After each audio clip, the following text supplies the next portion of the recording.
Welcome back to another episode of Let's Turn This Box Truck into an RV. Today is Saturday, December 30th, 2017.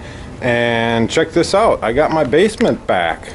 The cabinets are out of here. They are gone. I got my basement back. But it won't last long. Next on the list is going to be to chew into this nice pile of maple that I have rough cut down to about basically 2" by 2" sticks. And I'm going to make maple countertops. There's 2 countertops for the RV. They'll end up being 1.5 inches thick, and I'm going to dye them with a deep red dye, and they're going to be beautiful. They're going to just trust me on this. Just trust me, they're going to be beautiful. So the basement's empty, so let's get out of here. Show you the RV. Okay, let's go. Let's head upstairs here. Okay.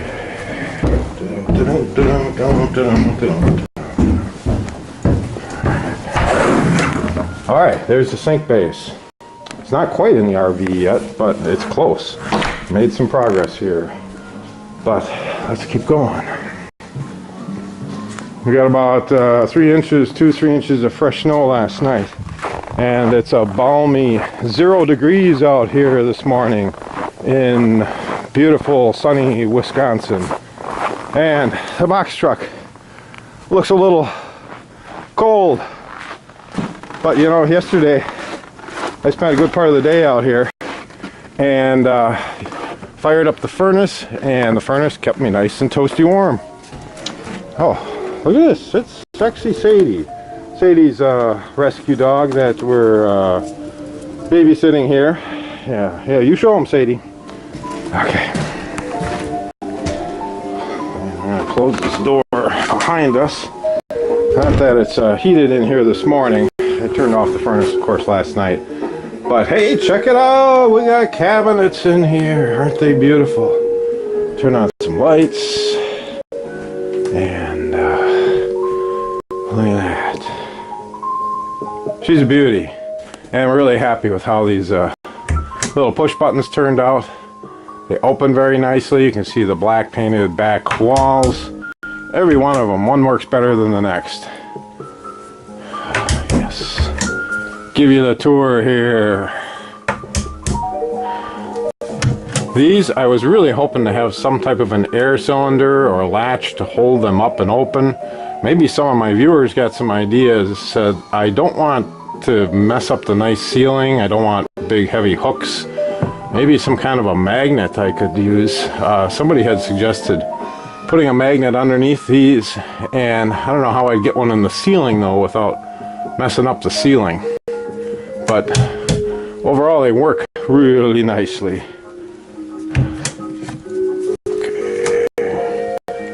Even got a fan stored up there.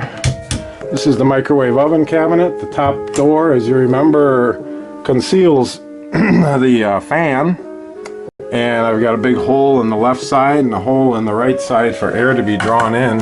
And you can still use it for storage. As you can see, I've got some towels stuck up there for right now.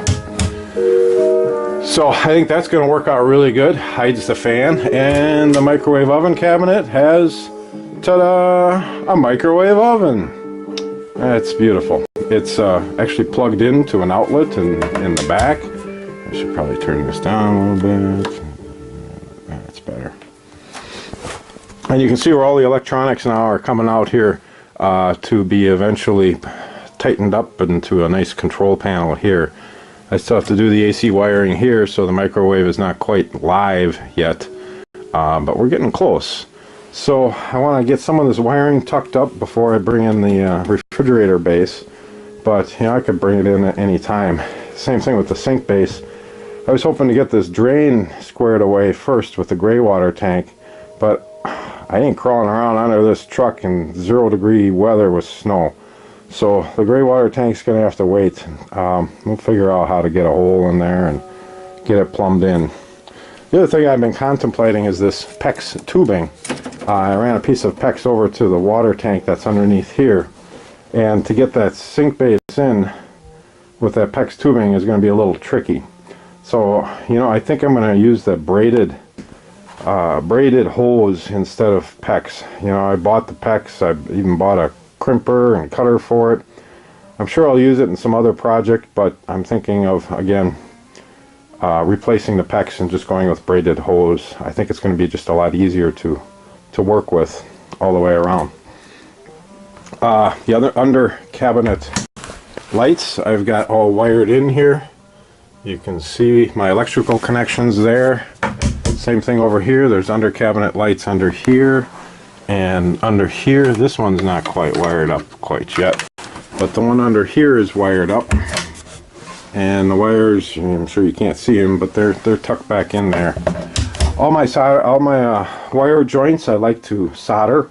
I'm happy with screw terminals as well, but what I don't like is crimp connections, and crimp connections I know are very popular. They're used industry-wide, but I'm kind of old school that way, and I like to solder my joints, and that way I just know I'm not going to have a problem. Solder them up, tape them up good, and secure them with some tie wraps, and I know I won't have to worry about them.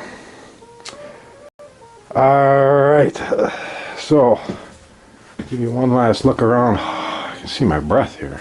It's cold. This is the hot air vent that comes out from the furnace under here. There's also vent holes here for the hot air furnace, so when the furnace is running, the toes get nice and warm. This vent's going to wind up going under the sink base and popping out over here to keep this part to get the air distributed a little bit better. But I tell you, yesterday when I had this furnace going, like I said, it warmed this RV up from about 5 degrees up to 65 degrees. Not very fast. I'm a little disappointed in the temperature of the air that comes out of this furnace is not that hot, but it's warm, and it's warm enough to do the job. So that's it for today, December 30th. I'll probably see you next year. Thanks for sharing this with me. Bye.